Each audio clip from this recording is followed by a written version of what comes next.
Luc chapitre 9, verset 70, à Jésus, il dit, « Laissez les morts enterrer leurs propres morts.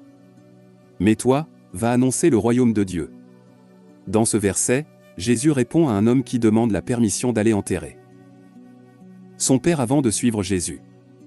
La réponse de Jésus peut sembler dure, mais il met l'accent sur la priorité du royaume de Dieu sur toute autre chose.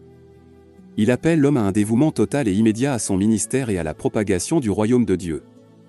Ce passage nous met au défi de considérer la centralité de Jésus et de son royaume dans nos vies. Jésus nous appelle à lui accorder la priorité par-dessus toutes autres choses, même les devoirs familiaux et les responsabilités terrestres. Cela ne signifie pas que nous devons négliger nos obligations, mais que nous devons mettre Jésus et la proclamation de son royaume en premier. Pour nous aujourd'hui, ce verset nous rappelle que suivre Jésus demande un engagement total. Nous devons être disposés à abandonner nos propres agendas et priorités pour le royaume de Dieu. C'est une invitation à lui consacrer entièrement notre vie et à son objectif, en partageant l'amour du Christ et en proclamant son message de salut à tous ceux qui nous entourent. Déclaration de foi. Seigneur Jésus-Christ, je confesse que je suis un pécheur, et que je suis séparé de Dieu à cause de mon péché, je me repens de mes péchés, et je reconnais le Seigneur Jésus-Christ comme le seul et suffisant sauveur de ma vie, et dirige-moi à la vie éternelle, et écris mon nom dans le livre de vie.